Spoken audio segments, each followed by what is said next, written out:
Assalamualaikum warahmatullahi wabarakatuh. Nama saya Dimas Tri Utomo. Ini MER 1 C123 006, Program Studi Teknik Geologi, Fakultas Matematika dan Ilmu Pengetahuan Alam, Universitas Al-Uliah. Di sini saya akan mempresentasikan hasil tugas individu saya dalam mata kuliah Geologi Batubara, yaitu mengenai dampak penambangan dan penggunaan batubara.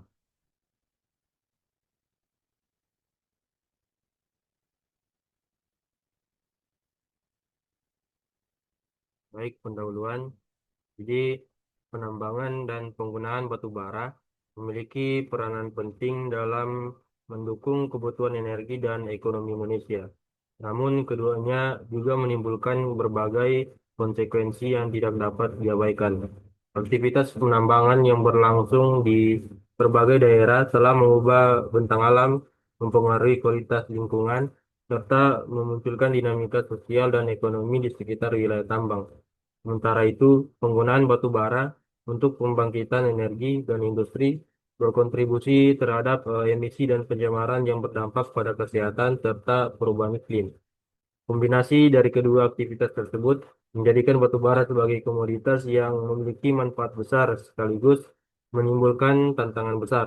Oleh karena itu, memahami dampak penambangan dan penggunaan batu bara menjadi hal penting dalam kajian geologi batu bara, terutama untuk menilai sejauh mana keberlanjutan pemanfaatannya dapat dijaga dan bagaimana strategi pengelolaan yang lebih bertanggung jawab dapat diterapkan.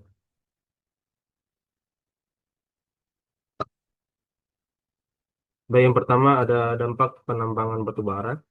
Jadi dampaknya itu yang pertama dampak ke lingkungan. Jadi dari dampak lingkungan ini yang pertama ada kerusakan lahan dan deforestasi. Jadi pada dampak ini operasi tambang membuka lahan luas, merusak ekosistem hutan dan lahan pertanian. Misalnya, contohnya di Kalimantan Timur, tambang batu bara berkontribusi hilangnya 144.000 hektar hutan pada tahun 2013 sampai 2016.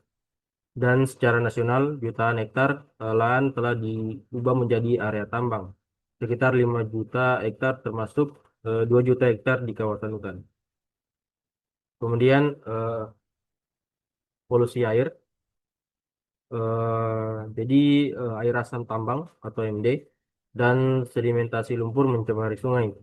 Sungai, contohnya itu pada gambar ini bisa kita lihat kondisi awal sungainya jernih yang dimanfaatkan warga untuk mencuci piring dan mencuci baju. Dan setelah adanya tambang batu bara, sungai tersebut airnya menjadi keruh. Bisa kita lihat juga di bawah ini airnya banyak mengandung lumpur. Contohnya nih gambarnya di Sungai Kuntilan di Sumatera Selatan. Jadi Sungai Kuntilan ini eh, berubah keruh dan beracun karena limbah tambang, sehingga warga tidak bisa lagi mandi atau mencuci dengan air sungai tersebut. Pencemaran logam berat dari limbah tambang juga mengancam kualitas air tanah dan biota akuatik. Kemudian ada polusi udara. Jadi debu batu bara dan emisi peralatan berat menyebar di sekitarnya. Debu halus PM2,5 atau dari tambang ini meningkatkan risiko gangguan pernapasan warga sekitar. Bahan penyamar lain itu ada sulfur dioksida dan natrium oksida. Dari pembakaran di lokasi tambang juga merusak kualitas udara lokal.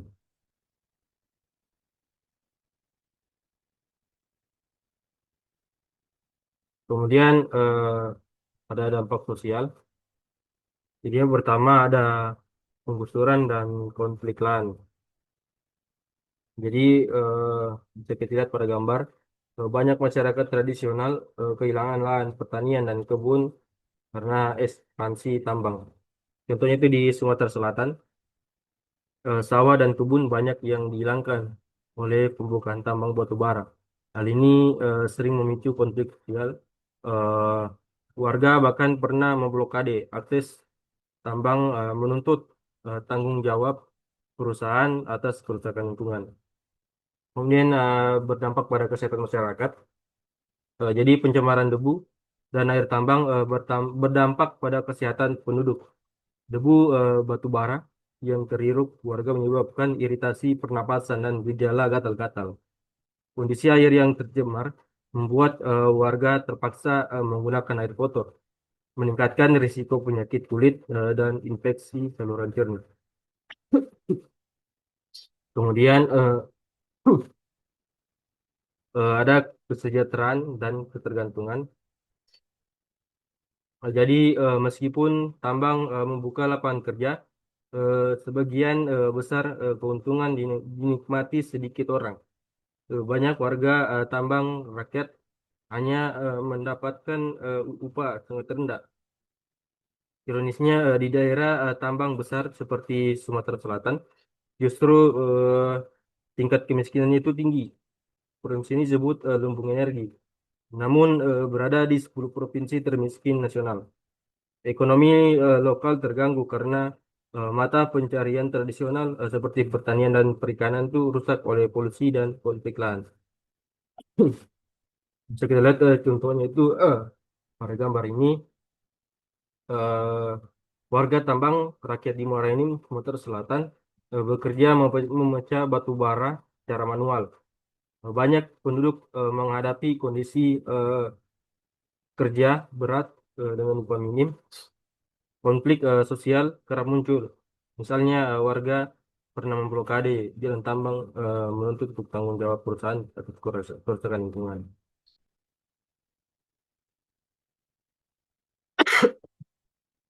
Kemudian ada dampak ekonomi. Yang pertama ada dampaknya ada lapangan kerja.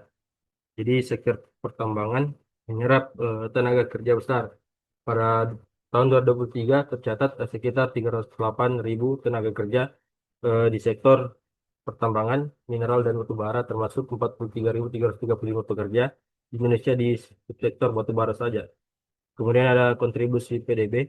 Jadi tambang mineral dan batu bara menyumbang signifikan terhadap ekonomi nasional. Sekitar 2.198 triliun atau 10,5% PDB pada tahun 2023. Nah, di tingkat regional, misalnya Sumatera Selatan, sektor batu bara dan lignit menyumbang 15,78% dari PDRB provinsi pada tahun 2022. Kemudian ada ketergantungan daerah. Jadi banyak daerah pertambangan eh, sangat bergantung pada tambang batu bara sebagai sumber pendapatan, lapangan kerja dan distribusi. Namun ketergantungan ini bersiko jika sumber daya habis atau kebijakan berubah sehingga membahayakan keberlanjutan ekonomi lokal di masa depan.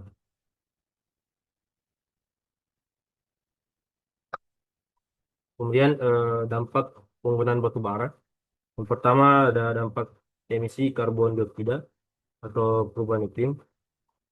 Jadi pembakaran batu bara menghasilkan karbon dioksida dalam jumlah besar yang sebagai kontributor utama pemanasan global jangka panjang. Dan dampaknya itu pada kenaikan suhu global, perubahan pola curah hujan, kenaikan permukaan laut. Kemudian ada emisi polutan gas dapat mengakibatkan hujan asam. Jadi prosesnya itu jadi asap yang keluar dari produksi batu bara. eh, ada sulfur dioksida, ada natrium dioksida dan klor karbon yang gasnya ini setelah keluar terbawa oleh angin, kemudian terlarut dalam air hujan membentuk hujan asam, kemudian turun. Hujan asam ini dapat membunuh tanaman dan mencemari sungai dan mengikis bebatuan. Kemudian ada dampak kesehatan. Jadi asap PLTU batu bara mengandung eh, sulfur dioksida, natrium oksida, merkuri, dan partikel PM2,5. Jadi PM2,5 itu partikel yang berukuran 2,5 mikrometer. Jadi polusi ini menyebabkan penyakit pernapasan, kardiovaskular, dan penurunan produktivitas. Nah, laporan dari Toktis 20 menyebut polusi udara dari PLTU menyebabkan sekitar 9.010 kematian dini per tahun di Indonesia, dengan kerugian ekonomi mencapai 100,5 triliun. Nah, studi WHO dan lembaga global lainnya menunjukkan bahwa kualitas udara buruk di daerah sekitar PLTU meningkatkan risiko asma, bronkitis, kanker paru, dan penyakit jantung. Di tingkat nasional, beban penyakit akibat polusi batu bara juga berdampak pada penurunan kualitas hidup di keluarga. Bisa kita lihat pada gambar ini merupakan penyakit pneumokoniosis atau paru-paru hitam. Jadi penyebabnya ini ketika kita menghirup abu dari batu bara. Nah, penyakit ini banyak yang terkena oleh pekerja di pertambangan batu bara karena selalu menghirup dari abu batu bara. Jadi paru-parunya ini hitam. Kemudian upaya pengendalian dampak dari penambangan dan penggunaan batu bara itu. Pertama ada pada tahap penambangan, yaitu ada reklamasi dan revegetasi. Jadi eh, pada tahap ini untuk menutup kembali lubang tambang, mengganti topsoil, menanam vegetasi asli untuk mempercepat pemulihan ekosistem. Nah, perlu rencana jangka panjang dan eh, pemantauan. Yang kedua ada pengelolaan air asam tambang atau AAT. Jadi beberapa metode seperti netralisasi kimia dengan kapur, pembuatan wetland buatan untuk pemurnian, kolam pengendapan yang dirancang untuk menurunkan keasaman dan mengendapkan logam. Kemudian ada dust control atau water spraying. Jadi penggunaan dari dust control ini untuk penyiraman jalan tambang, penutup truk, pengaturan kecepatan kendaraan, dan penggunaan vegetasi pembatas angin untuk mengurangi sebaran debu. Kemudian upaya pada penggunaan batu bara. Yang pertama ada pemasangan FGD atau flue gas desulfurization. Jadi pemasangan FGD ini merupakan teknologi untuk mengurangi emisi sulfur dioksida dari cerobong dengan reaksi kimia. Misalnya scrubbing menggunakan kapur. Bisa kita lihat gambarnya ini merupakan proses pemasangan FGD. Yang ini merupakan FGD. Kemudian ada elektrostatik precipitator atau disingkat ESP. Penggunaan dari alat ini yaitu untuk menangkap partikel fly ash dari gas buang menggunakan medan listrik. Kemudian ada teknologi clean coal. Jadi penggunaan dari teknologi clean coal ini untuk eh, pembakaran yang lebih efisien, klasifikasi batu bara, dan penangkapan dan penyimpanan karbon yang bertujuan untuk mengurangi emisi karbon dioksida dan polutan. Baik, adapun kesimpulan dari materi ini, penambangan dan penggunaan batu bara berperan penting bagi penyediaan energi dan perekonomian, tetapi juga menimbulkan dampak besar terhadap lahan, air, udara, serta kesehatan masyarakat. Jadi banyak yang terkena dampak itu masyarakat, kesehatannya. Dampak tersebut perlu dikendalikan melalui pengolahan tambang yang baik, pengolahan limbah yang tepat, dan penerapan teknologi pengurangan emisi. Dalam jangka panjang, pengembangan energi yang lebih ramah lingkungan diperlukan agar ketergantungan terhadap batu bara dapat berkurang. Sekian Mohon maaf apabila kekurangan dari presentasi saya. Terima kasih. Akhir kata, wabillahi taufiq wal hidayah. Assalamualaikum warahmatullahi wabarakatuh.